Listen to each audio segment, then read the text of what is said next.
Hello students, कक्षा 12 में आपका विलियन वाले अध्याय में मैं आपको वन हाफ फैक्टर के बारे में बता रहा था। तो कल मैंने आपको बताया था कि वन हाफ फैक्टर क्या होता है। अब इसमें आज अपन वन हाफ फैक्टर से संबंधित दो प्रकार की गणनाएं पढ़ने जा रहे हैं। एक तो है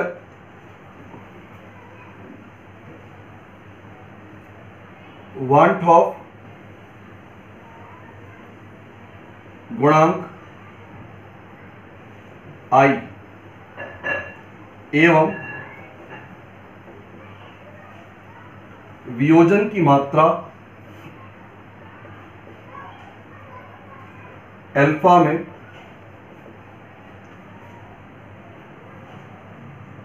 संबंध। वन हाफ गुणांक I एवं वियोजन की मात्रा अल्फा में संबंध। अब बेटा देखिए, वियोजन की मात्रा अल्फा और वन हाफ गुणांक I में संबंध क्या है। मान लीजिए आपने प्रारंभ में विलेय पदार्थ का A मोल लिया। विलेय पदार्थ को हमने माना है A और विलेय पदार्थ के मोलों की संख्या है 1। प्रारंभ में मोल, हमने इसका प्रारंभिक मूल माना 1 है। अब जब इसका वियोजन होता है तो वियोजन का मतलब टूटना, और टूट करके एक अणु इसका n अणुओं में टूटता है।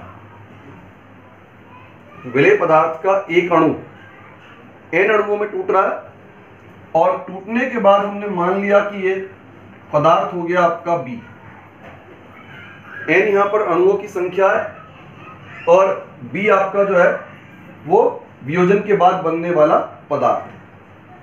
n अणुओं की संख्या और B जो है वियोजन के बाद बनने वाला पदार्थ। तो प्रारंभ में हमने 1 मोल लिया।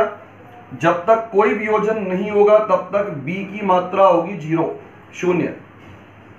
कोई B नहीं बनेगा जब तक वियोजन नहीं होगा। अब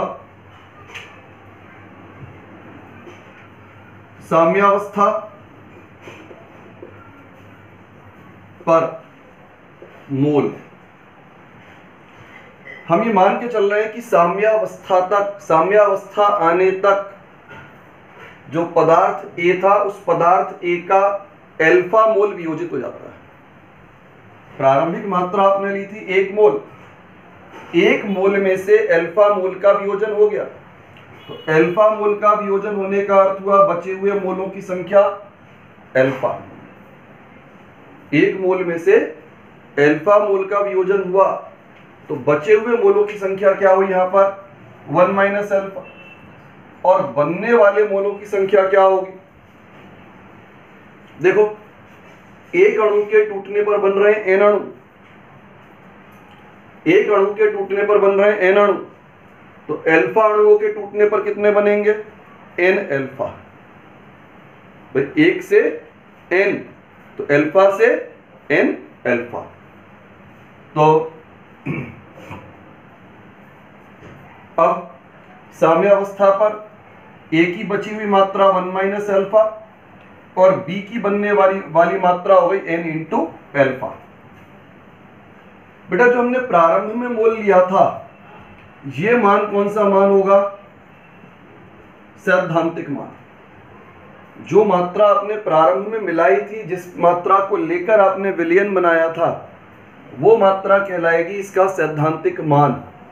अब विलयन में मोलों की संख्या क्या होगी, या साम्यावस्था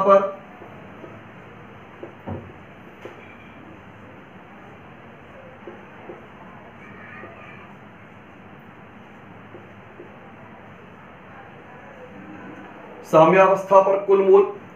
देखिए, साम्यावस्था पर कुल मोल निकालने का तरीका है बचे हुए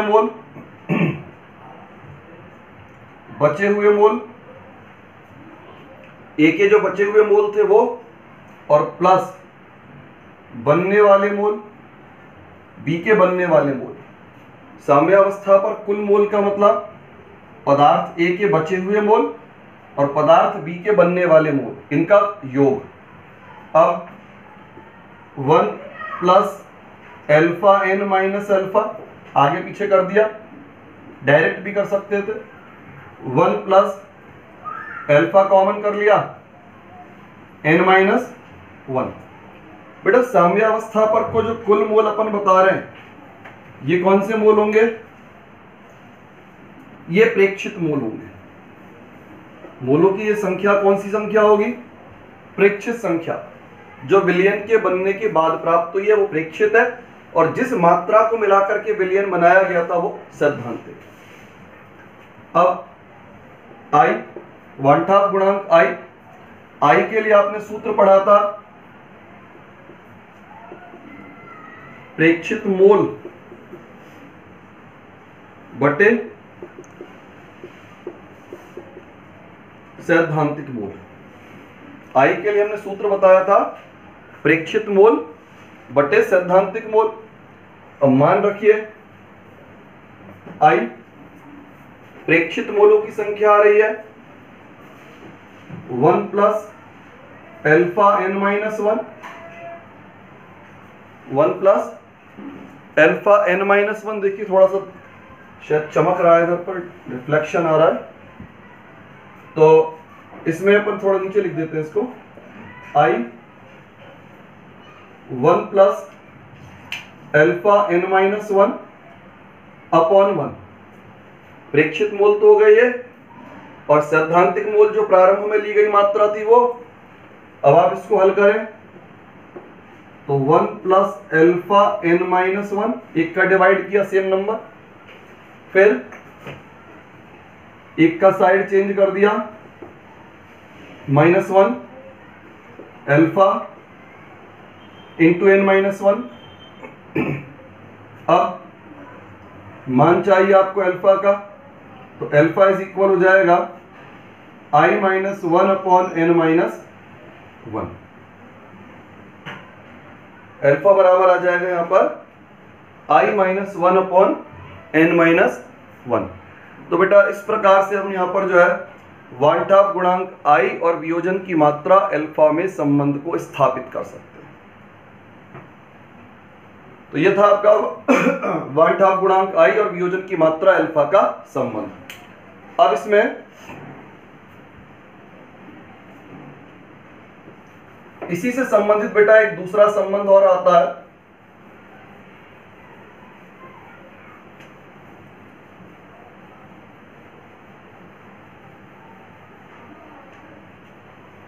वांठाव गुणांक I एवं वियोजन के स्थान पर अब लिया हमने संगुणन। वांठाव गुणांक I एवं संगुणन की मात्रा एल्फा में संबंध। देखिए संगुणन का मतलब होता है जुड़ना, अणुओं का परस्पर जुड़ना, इसको हम बोलते हैं संगुणन।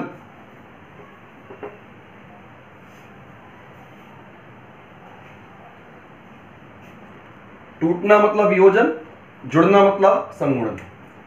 मान लीजिए हमारे पास पदार्थ A के n अणु हैं, पदार्थ A के n अणु है। पदार्थ A हमारा विलेय पदार्थ है और इस विलेय पदार्थ के अणुओं की संख्या n है। आपने इसको डाला विलायक में, तो विलायक में डालने पर इसके n अणु आपस में जुड़ जाते हैं और जुड़ करके एक अणु का निर्माण करते हैं। तो जुड़ने के बाद हो गया आपका ये An, अर्थात अणुओं की संख्या में क्या हो रही है? कमी।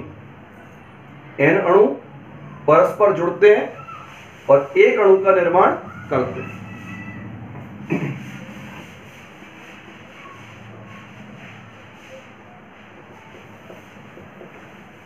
प्रारंभ में मोल हमने माना 1 मोल। मोलों की जो प्रारंभिक संख्या है वो 1, और जब तक संगुणन नहीं होगा तब तक कोई मात्रा हमें प्राप्त नहीं होगी। अब इसके बाद साम्यावस्था पर देखिए, साम्यावस्था पर मोल कैसे निकलेंगे? हमने माना साम्यावस्था तक संगुणन की मात्रा एल्फा है, यानी एक मोल में से अल्फा मोलों का संगुणन हो गया, एक मोल में से अल्फा मोल का संगुणन हो गया। तो ये हो जाएगा आपका बचे हुए मोल 1 माइनस अल्फा। अल्फा कहाँ चले गए, अल्फा मोलों का हो गया संगुणन, तो संगुणन के बाद बचे हुए मोल कितने होंगे 1 माइनस अल्फा। और यहां पर बनेंगे कितने, देखिए पहले वियोजन हो रहा था और वियोजन में मोलों की संख्या बढ़ रही थी। वियोजन में क्या होता है, मोल की संख्या बढ़ती है। अब हो रहा है संगुणन, संगुणन में मोलों की संख्या में क्या होगी, कमी होगी। तो यहां संगुणन के बाद बनने वाले मोलों की संख्या आएगी अल्फा अपॉन एन। भाई एन अणुओं के जुड़ने पर एक बन रहा है, तो अल्फा मोल अगर जुड़ेंगे तो कितने बनेंगे, अल्फा अपॉन एन। हम इस बात को यूं समझें, मान लीजिए आपके प्रारंभ में ए के अणुओं की संख्या थी 100 और एन का मान है हमने मान लिया 4 है। प्रारंभ में अणुओं की कुल संख्या थी 100 और एन का मान 4, मतलब 4 अणु जुड़ने पर एक बनेगा।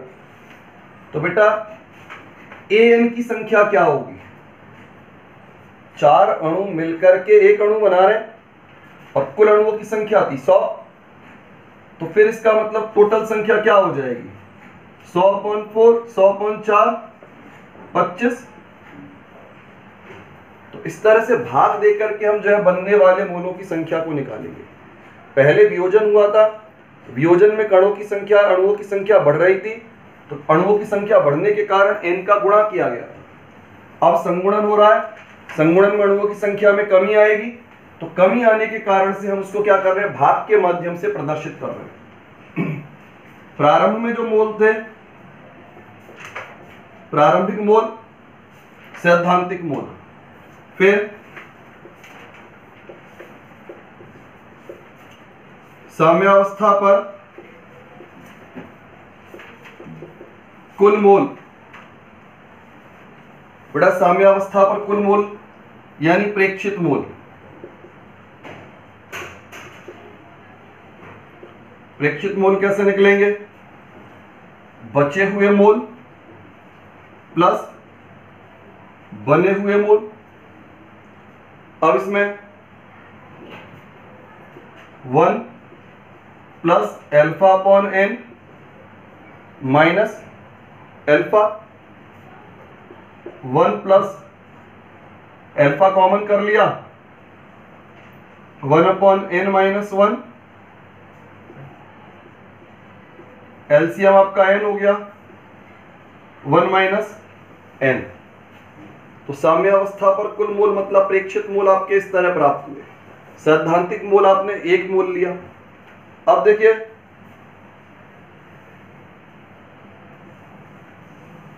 हमें निकालना है आई। आई आपका फॉर्मूला प्रेक्षित मोल बटे सैद्धांतिक मोल, प्रेक्षित मोल बटे सैद्धांतिक मोल। अब बेटा प्रेक्षित मोल कितने हैं, अल्फा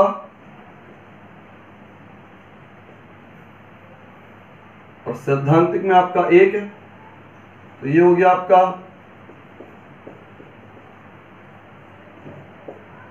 अब 1 का पक्षांतरण कर लीजिए,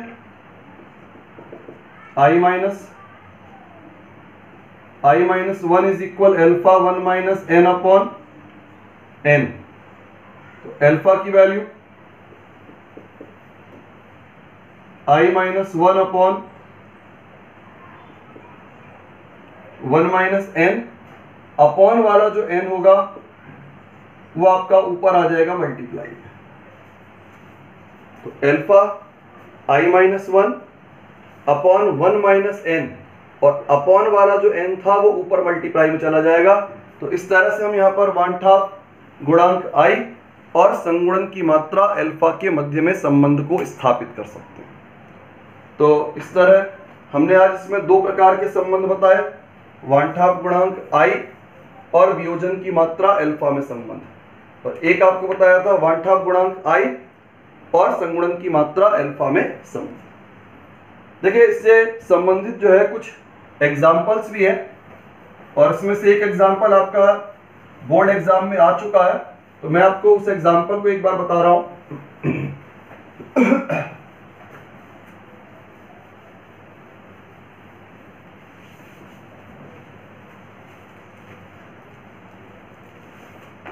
देखिए हमारा एग्जाम्पल है, ये पेज नंबर 39 पर एग्जाम्पल है, आपके राजस्थान बोर्ड की बुक में आपको दिया है K4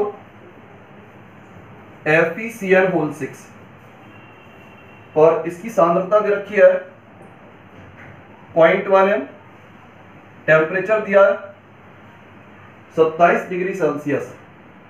अब ये कहता है 46% आयनित होता है, तो 46% आयनित होने का मतलब वियोजन की मात्रा अल्फा 46% है। आपसे पूछा गया है विलयन के परासरण दाब का मान, और इसमें आपको R का मान दिया हुआ है लीटर वायुमंडल केल्विन इनवर्स मोल इनवर्स। ये बेटा आपका प्रश्न है। पहली एक समस्या आपको हमेशा याद रखनी है, जितने भी आपके अणुसंघ के गुणधर्मों के प्रश्न आते हैं, हमें इसमें एक बात हमेशा याद रखनी चाहिए कि पदार्थ का वियोजन हो रहा है या संगुणन हो रहा है। अगर पदार्थ का वियोजन या संगुणन हुआ है तो निश्चित रूप से वांछाप गुणांक I के माध्यम से ही आप गणना कर पाएंगे। अगर कोई पदार्थ ऐसा है जैसे ग्लूकोज है, चीनी है, यूरिया है, इनका ना तो वियोजन होता है ना संगुणन होता है। जहां वियोजन या संगुणन की क्रिया नहीं होती है, जहां वियोजन या संगुणन की क्रिया नहीं होती है, वहां पर आपको कोई वांछाप गुणांक की आवश्यकता नहीं। लेकिन जहां पर भी वियोजन या संगुणन की क्रिया होगी, अपने को बगैर वांछाप गुणांक के अपन प्रश्न को हल नहीं कर सकते। तो अब देखिए, अभी अपन ने वांछाप गुणांक के लिए इसमें एक फॉर्मूला निकाला था। वांछाप गुणांक I बराबर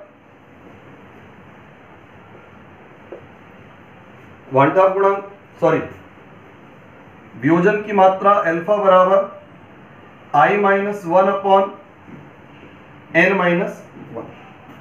ये हमने वियोजन की मात्रा अल्फा और वांछाप गुणांक I में संबंध स्थापित किया। तो पहली बात तो ये देखें कि वियोजन है या संगुणन है। K4 FeCN होल 6 एक संकुल यौगिक है। संकुल यौगिकों की पहचान होती है बड़ा कोष्ठक। बड़ा कोष्ठक अगर आपको दिखाई पड़ रहा है तो यौगिक संकुल यौगिक है, और संकुल यौगिक में संकुल वाला भाग कभी भी नहीं टूटता है, वो हमेशा स्थायी रहता है। तो आप जब इसको वियोजित करेंगे तो potassium ion plus FeCN whole 6 4 minus, आपका यौगिक जो है कितने भागों में टूटा? यौगिक आपका 5 प्रकार के आयनों में टूटा है। 4 तो हो गए पोटेशियम आयन, 4 पोटेशियम आयन, और एक हो गया आपका फेरोसाइनाइड आयन। 4 पोटेशियम आयन, एक हो गया आपका फेरोसाइनाइड। अब बेटा इस तरह से 4 भागों में यौगिक टूटा है, तो इसमें n का मान कितना हुआ? 5।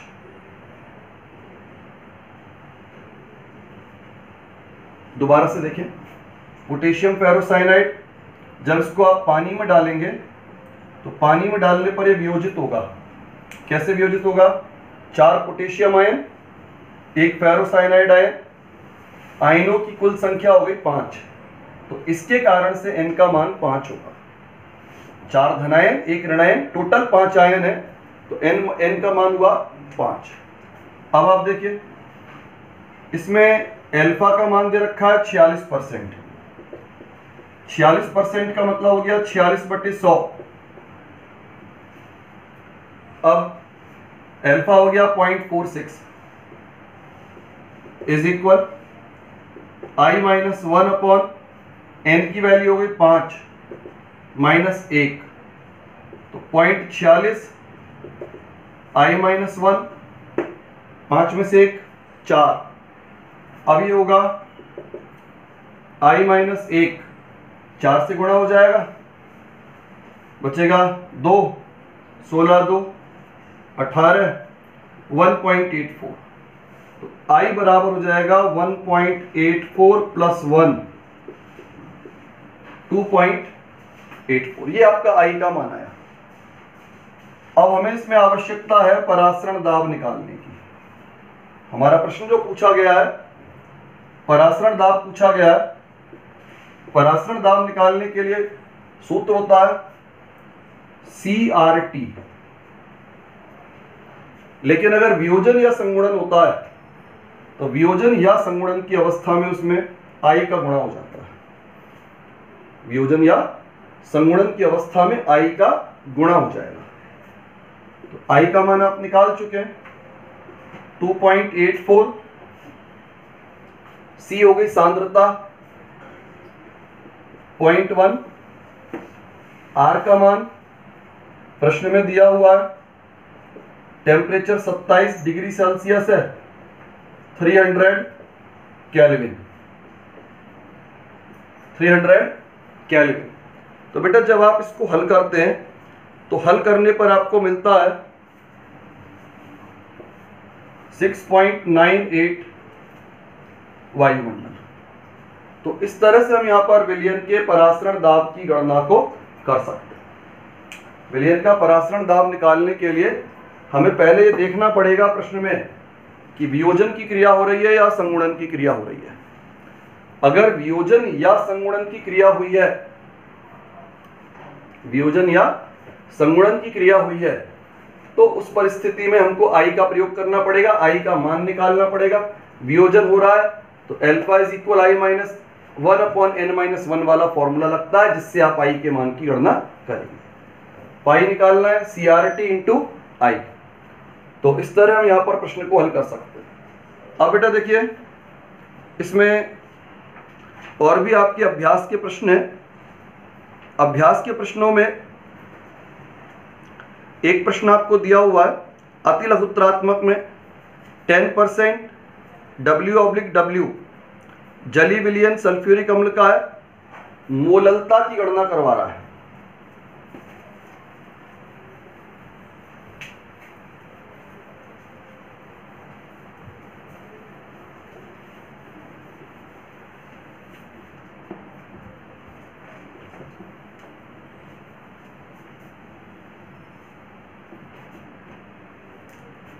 %, W/W सल्फ्यूरिक अम्ल, और प्रश्न पूछ रहा आपका मोललता का। अब इसमें आपको विलेय और विलायक की मात्रा की आवश्यकता है। तो विलेय और विलायक की मात्रा की आवश्यकता के लिए, विलेय और विलायक की मात्रा की आवश्यकता के लिए आप इसके अर्थ को निकाल लीजिए। अर्थ क्या बनेगा? 10 ग्राम H2SO4 100 ग्राम विलयन में। इसका अर्थ क्या निकला? 10 ग्राम सल्फ्यूरिक अम्ल 100 ग्राम विलयन में। तो इसके आधार पर हमको विलेय और विलायक दोनों की मात्राएं मिल जाएंगी। तो यहां पर विलेय हो गया आपका 10 ग्राम, विलायक हो गया विलयन माइनस विलेय। विलयन था 100 ग्राम, 10 ग्राम विलेय है, तो 90 ग्राम आपका विलायक। अब मोललता में देखिए, मोललता किस प्रकार निकाली जाए। मोललता निकालने के लिए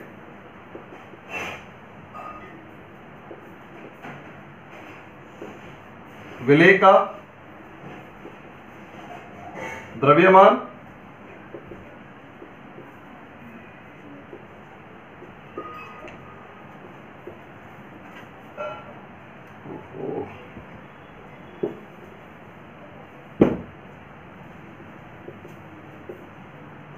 विलेय का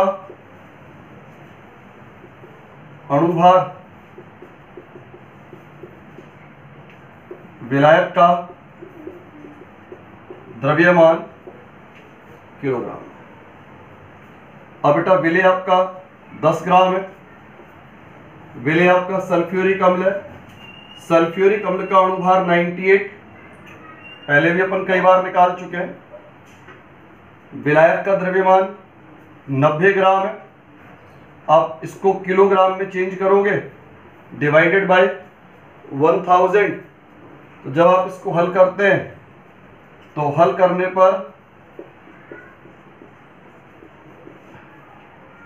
ये आ जाएगा आपका 1000/98 m। इसको आप आगे हल कर लेंगे, मान दशमलव में प्राप्त हो जाएगा। 1000/98 इंटू 9, ये मान आ जाएगा 1.13।